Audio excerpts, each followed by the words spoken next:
But what I was going to say was, in the next 45 minutes to an hour, I'm going to talk you through all the different sorts of tools that you could use for broadcast PR. And if you've never done broadcast PR before, then you're going to pick up some basics. If you have done before, whether you've done it in-house or whether you've outsourced, hopefully I'll give you some tips anyway. So I speak as a PR person specialising in broadcast, but before I moved into PR, I was a broadcast journalist as well. So I was a news editor at ITM. I was a reporter at the BBC. In fact, that was my last job in the business unit. I ended up there. But I started off my career in local radio, went through regional TV. I've done all the jobs: reporter, producer, news editor, the whole work. So hence my expertise in this field. So first, and I was going to say, why first of all should you even be thinking about broadcast PR?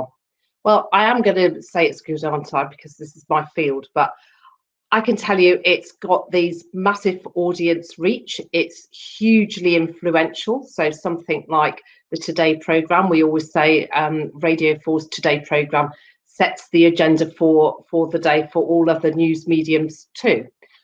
You can reach some fantastic KPIs. If you compare, say, national television to national newspapers, national TV just blows the figures out of the water. So that can really help when you've got targets to meet in the campaign.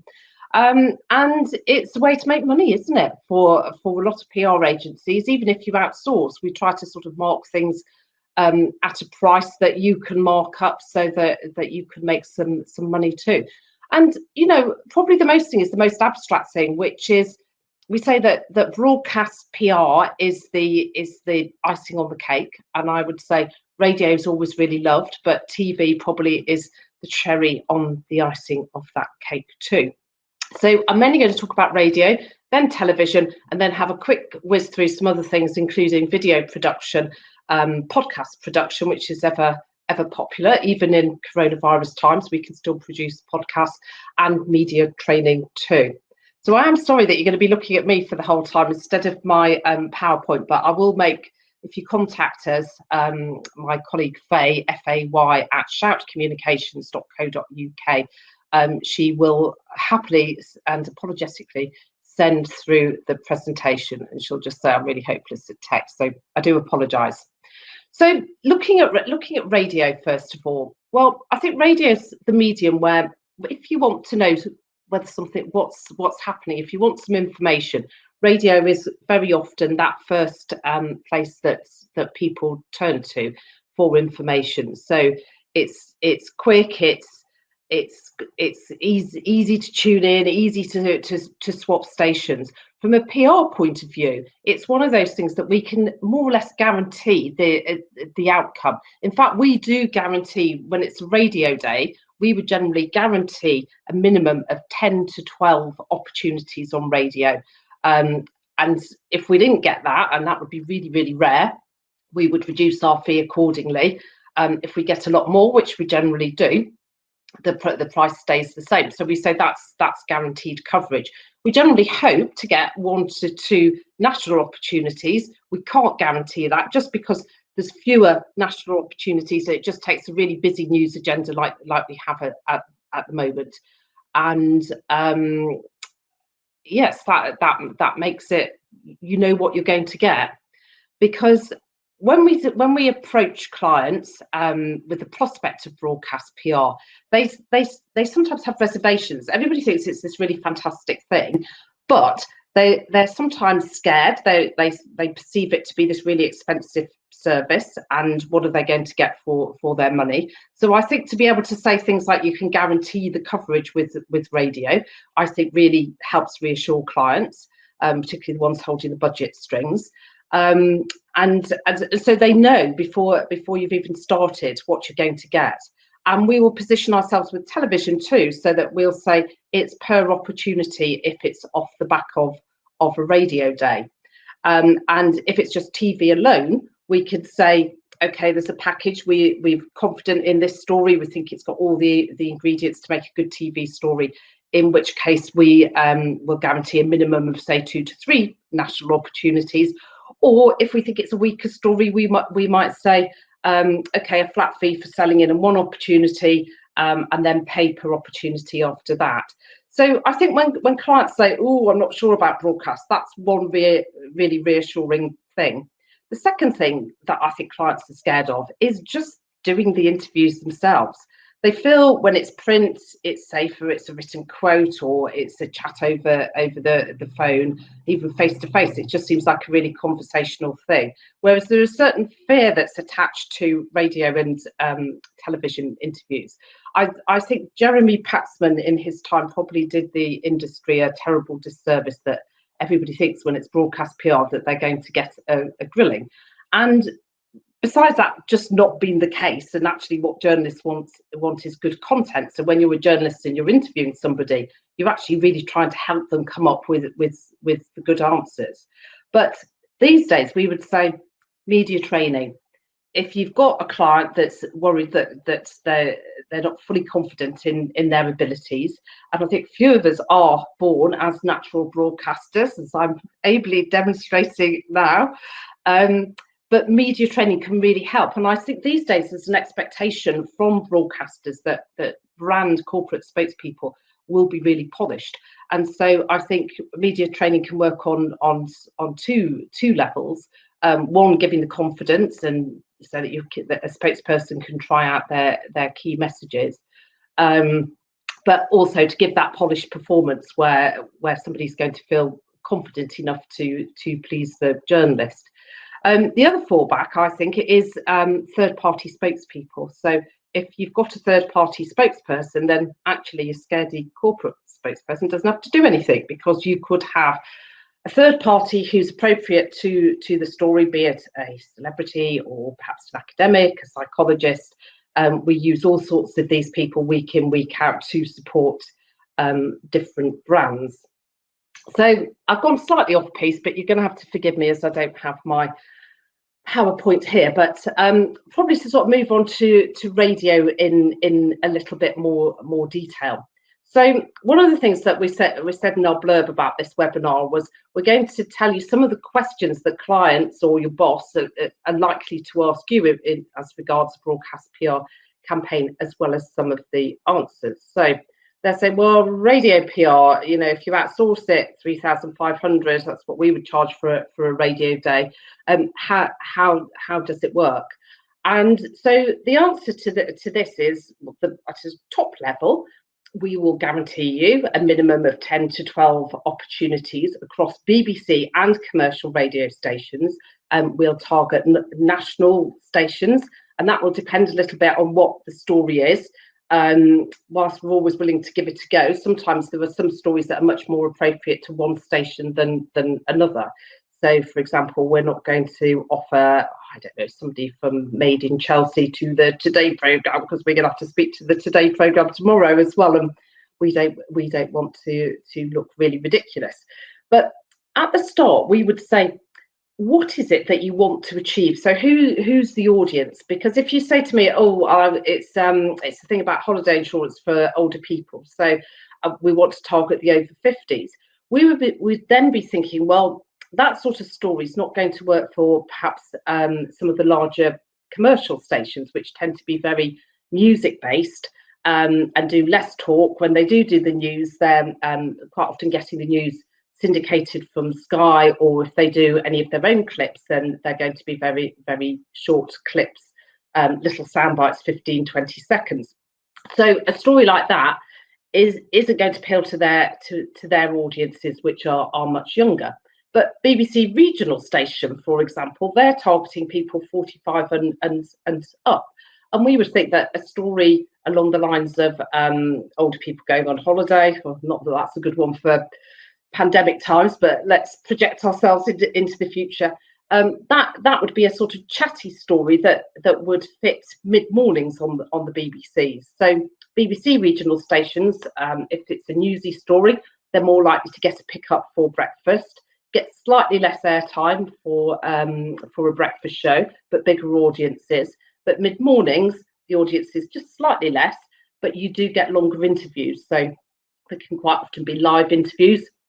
And we would always say, given the choice between a pre-record and a live interview, to go for the live interview, you get more time on air, so you get more editorial control and more opportunities to brand, obviously in an appropriate way. But if, for example, you don't hear the company name or the key message in the cue, then you try to work that into your first answer. But happiness for clients means it's different things for different clients. And so when we start on a project which is going to end up in a radio day, we have a little onboarding form which was part of my PowerPoint, and you can see it at a later date. And it asks questions. It says, out of 5 different options, what 2 things are most important to you? And sometimes clients want to tick them all, and we'll always strive to deliver that. But realistically, if you pick 2 of these things, and it's questions like, is the most important thing as reaching as many people as possible? Because that means to us trying to get commercial stations, the bigger ones, and to try to get Sky News Radio, which syndicates news to about 300 stations around the country. And we would be then writing the press release, and if you've involved us at an early stage, trying to tailor that story for a particular audience. But if you said, well, actually, we've got this quite complex key message and everybody knows about the brand, but we'd really like to be able to communicate that key message, then we'd be thinking, maybe different stations. It could be smaller commercial stations, but the sorts of commercial stations that are more a mix of talk and music. So you're getting a smaller audience, but actually, in terms of the opportunity to communicate a more complex message or multiple key messages, it's a more suitable opportunity. And I can think of a really big coffee brand that you would have heard of, who loved a radio day that had lots of these little stations, because they could just keep mentioning the name of the coffee again and again. And they had an advert, quite a popular advert going on at the time. They could talk about that too. And you can't always get away with that sort of branding or commerciality on some of the other stations. So that's really a good starting point when it comes for radio, trying to really establish what does happiness mean for that client, or if you're in-house, your boss, or that particular campaign. And then what do you need from them? What do you need from your client for a radio day? So we would say the ingredients to be really successful on radio, and this is best advice. It doesn't mean to say that we always get it, and sometimes you just have to work with what you've got. But best advice would be allow at least a week to sell into different radio stations with an approved press release. And we say a week because although broadcast is notorious for last-minute decisions, sometimes BBC regional stations, if they like a story, they can book in up to a week ahead. And it takes a really, really good PR story, and let's face it, they're not always the ones top of the bulletin. It takes a really good story to bump something that's already in the schedule off the schedule. That's hard to deliver. So it's better really to get in there early. And the other reason for doing that is to target the national planners. And most national TV and radio have weekly planning meetings, which tend to be later on in the week, typically Thursday afternoon is the most common one for most of them. With broadcast, they like to peg a story to a particular day. So it's, research published to today, which is why we always embargo a story, and incidentally we embargo a story till a minute past midnight, so it gets picked up for potentially for the breakfast shows. But they like to put things in sort of neat little boxes. So first of all, we have a neat little box, which is the weekly planning meeting, and that's the longest list of all, really, and potentially the easiest, arguably, to get on.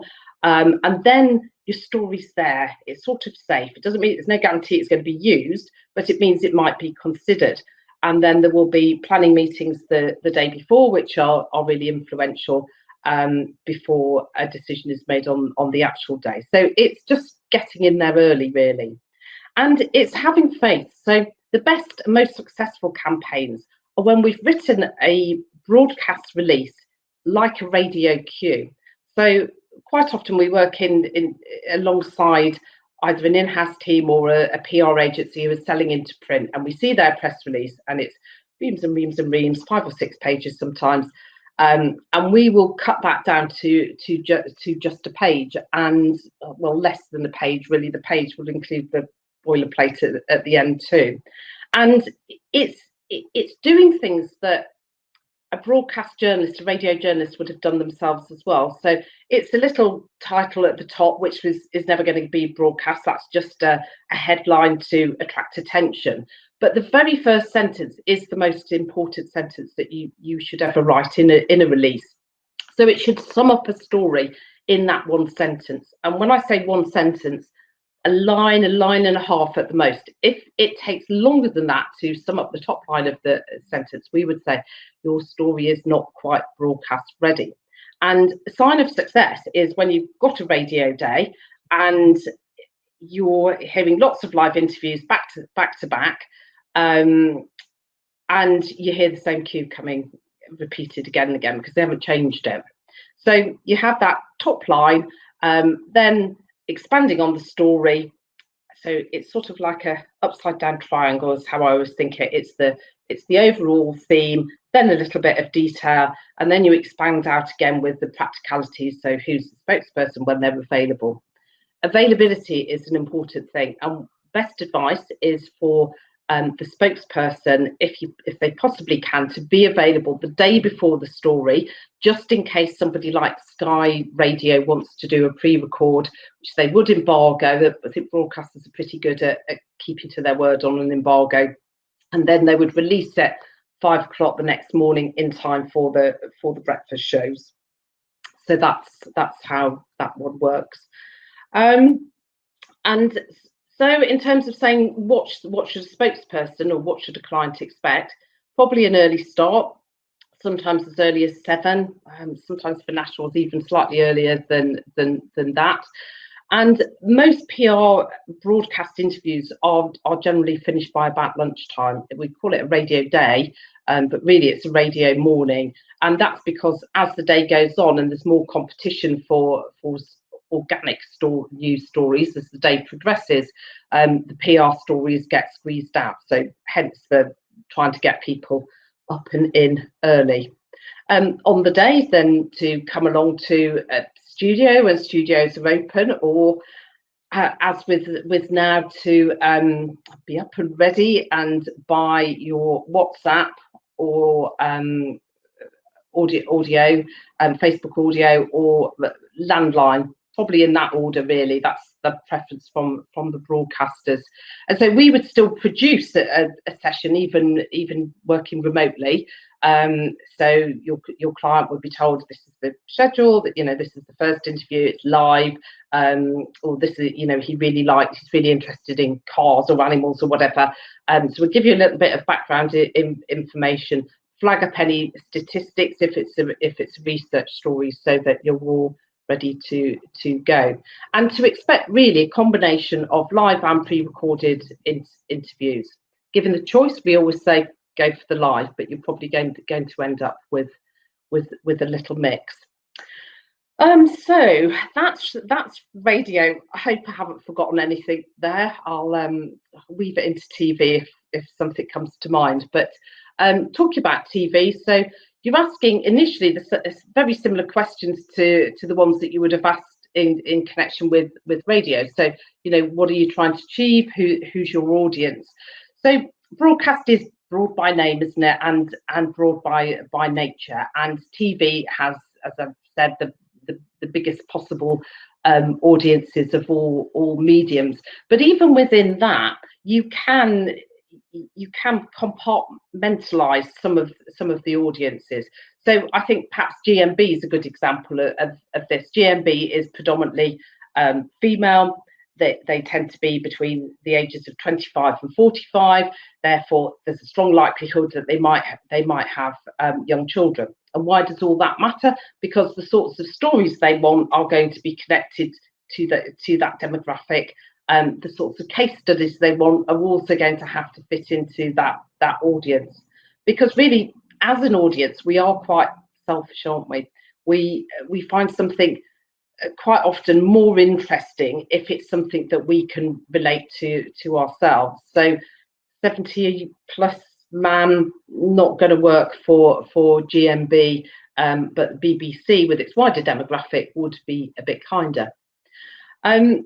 Think about BBC breakfast though. That's really aimed at people getting up and going out to work. You know that because it's got these 20-minute sections which really get repeated over a number of hours, and that would include the sort of three main proper news stories of the day, probably one or two diary stories, which is probably going to be PR'd, because these are events, publication of something, of the launch of something that you know is definitely going to happen on a particular day. So you can, in the same way that you do for radio, tailor things for TV. The big difference is when the broadcaster says, well, actually, what can we see? So this is challenging in challenging times. Generally, obviously, TV wants to go out and film their own footage. And they're doing a little bit of that, but not very much. We've got really just a skeleton staff in newsrooms, and then you've got reporters and producers working remotely. You can see the ones, for example, the ones at the BBC that are going in. I've seen Hugh Pym, the health editor, for example.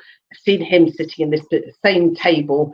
Looks like it could be a cafe, but lots of glass windows, and then I've seen other health correspondents there as well. So they're doing little bits out and about, but they're doing much more when they're actually at home.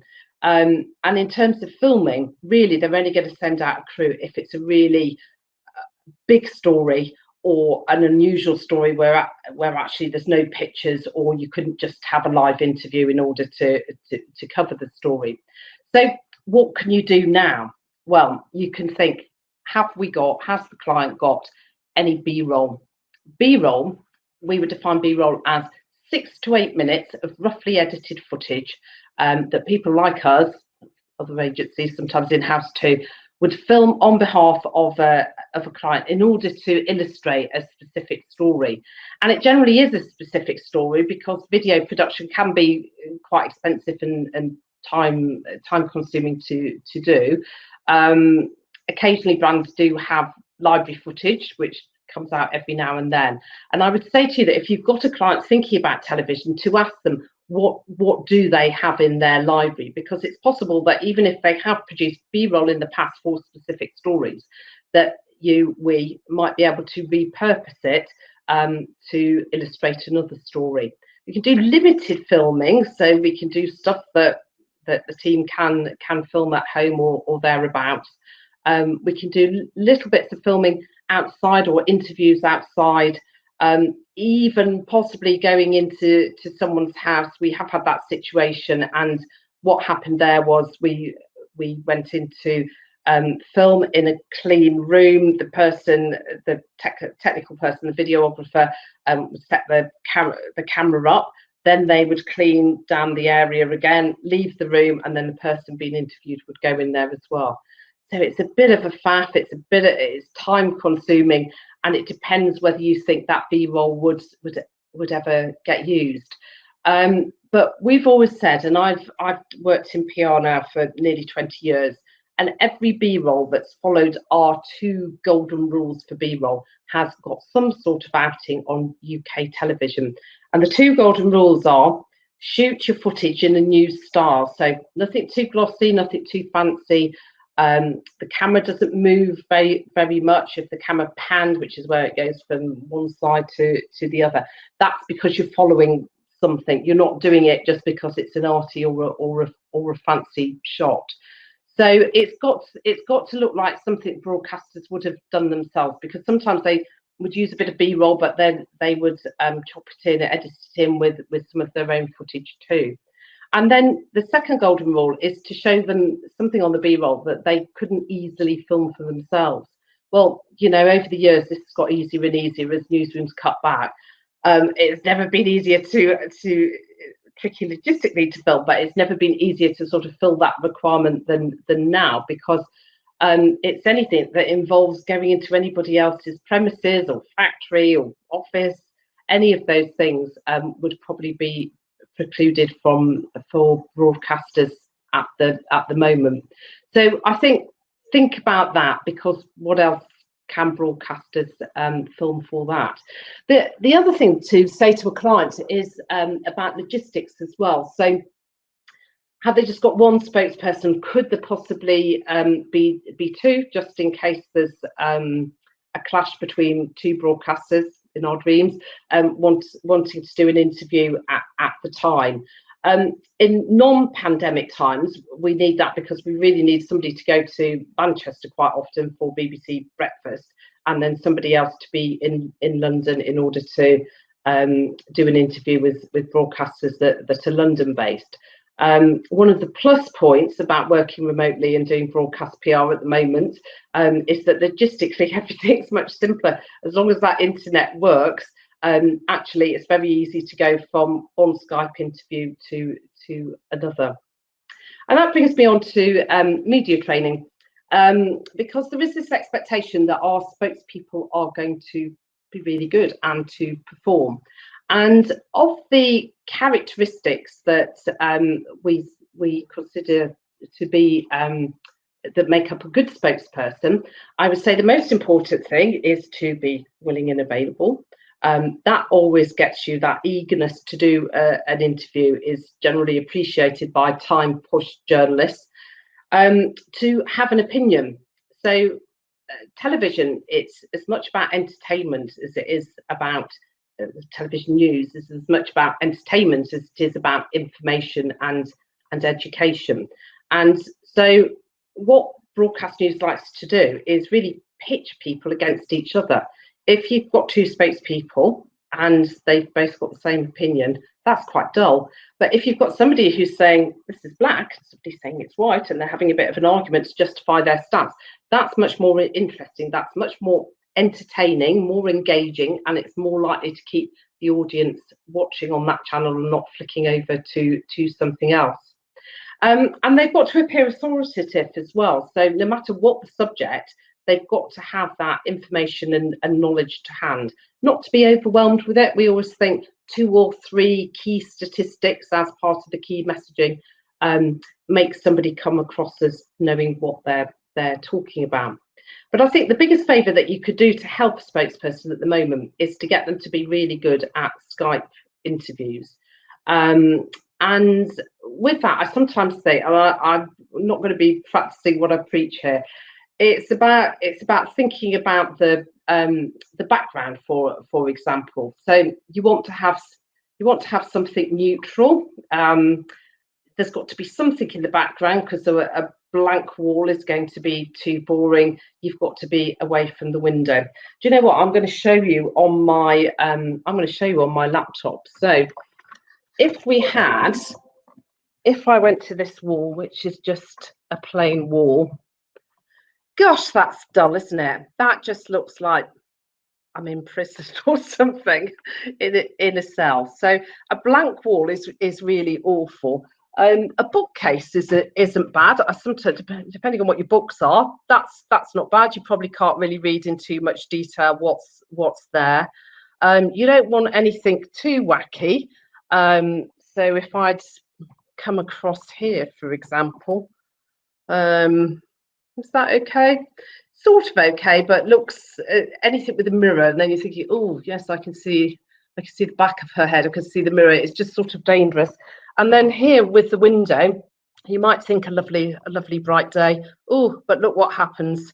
I've become silhouetted because there's so much light outside.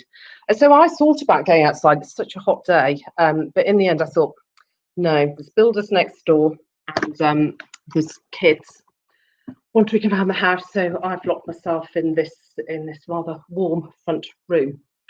Anyway, I digress. So I've told you about radio, I've told you about television, I've talked for half an hour without my PowerPoint. But if you're still tuning in, there's a couple more things to mention. Video production and podcast production too. So video production. So what sort of video are we talking about? Well, B-roll for television, which we've just been talking about. That can very easily be repurposed, recut. So same pictures, but we edit it into something more finished, more polished, the sort of thing that you could use to place editorially, perhaps on a website. It can be cut down again to be used on social media, so on Twitter or LinkedIn. Sometimes we'll do two versions. We'll do one that's less branded if we're trying to place that editorially on, for example, a newspaper website.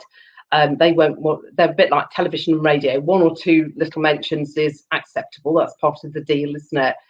But too much and you wouldn't want to, it probably wouldn't be accepted. But then we would do a second version, which is more branded.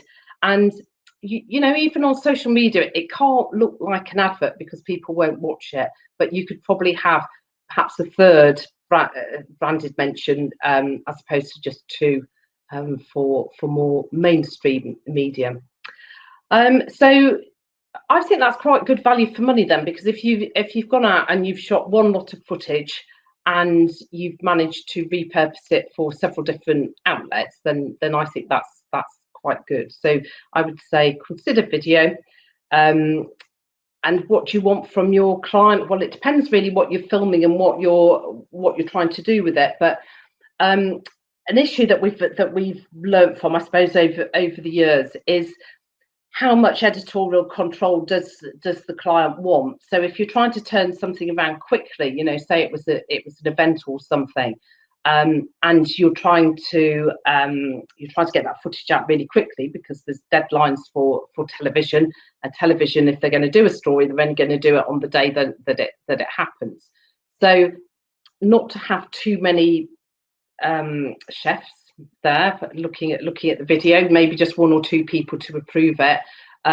If something's got to be turned around really, really quickly, we would ask to edit on site and for a client to come in and see it, so that there's no time waiting around just in case there are any approvals to be made. Obviously, it's possible to WeTransfer and send video for approval via internet. But it just takes a little bit more time to upload and to send it off. So if speed is of the essence, it's really to have everybody in agreement, a time to aim for, and a client standing ready really to approve that. So we say to clients, come along on the shoot, or come along to the edit if you want when we're in our offices.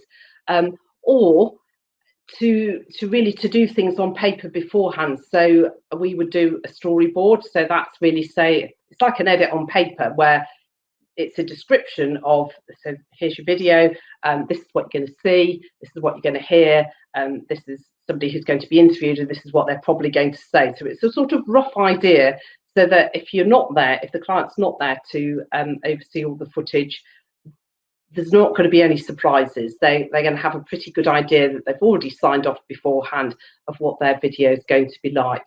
And I think in terms of client happiness, when it comes to video, it's getting that approval in every stage of the way. So, you know, right from the beginning, the tone, the presentation, what's likely to be filmed, a shot list. So if the client says, oh, but this thing was really important to me and we haven't realised that, that these things are flagged up before there's a chance for it to go wrong. And podcast production. So you might be surprised, but podcast production is still going on even though we're all working remotely.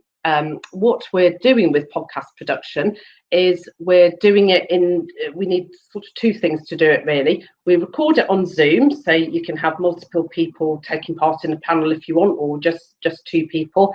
You or your client can listen in as well when it's on Zoom. And as a fallback, we will record it on Zoom, so we know no matter what, our technical person has recorded all of the content. But in order to improve the quality of the content, we're saying use your mobile phone. So if you've got a smartphone, you've got a little app called Voice Notes, and the quality of that is really good. And so at the start of a recording session, we will have a little technical talk, and we'll try and advise. And so we'll say use the little headphones so that you're hearing through that, but you've got the microphone hanging down so it's close to your mouth, and that will give you good sound. And so there'll be a little reminder at the start from our technical personal producer to press record.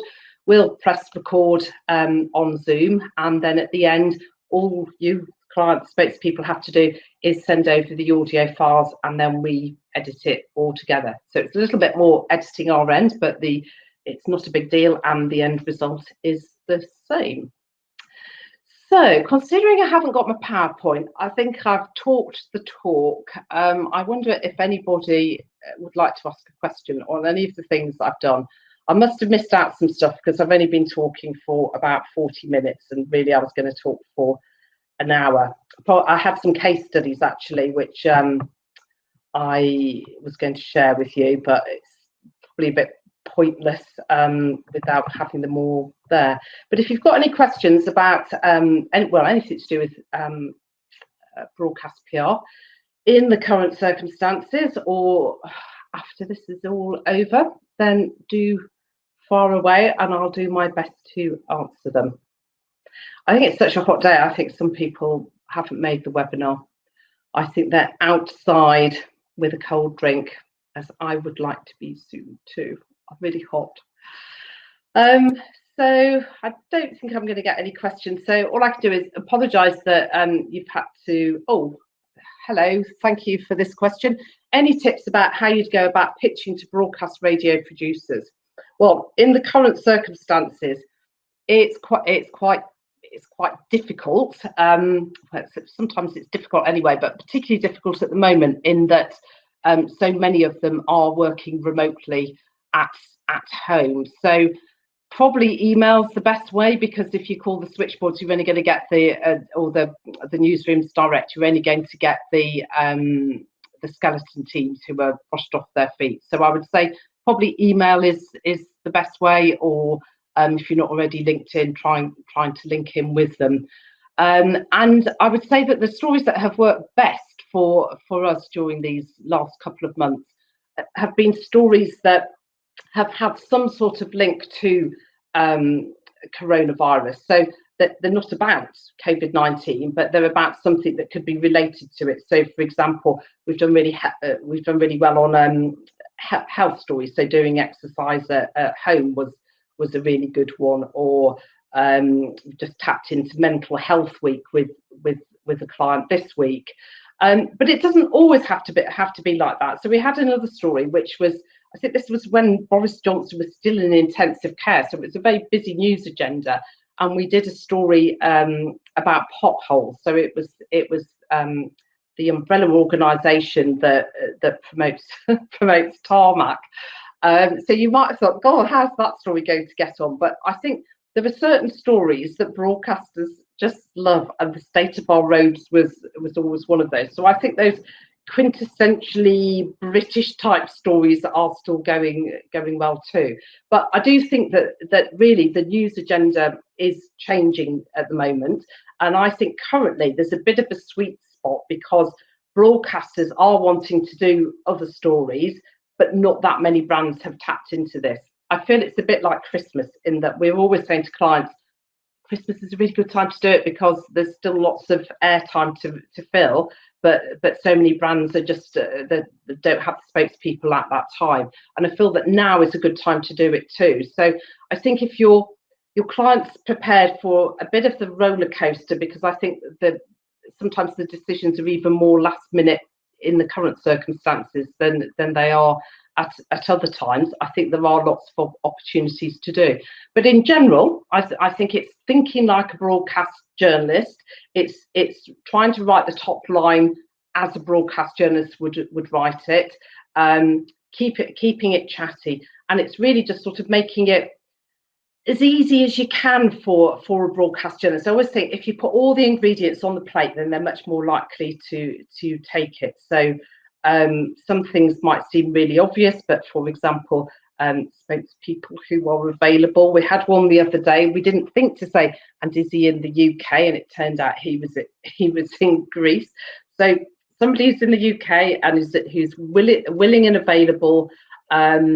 You know, if they're also willing and available beyond just the day of the story, because you find that agendas are all over the place at the moment, and so sometimes perhaps you're doing a story on a Friday, but you might get some pickup for the weekend too.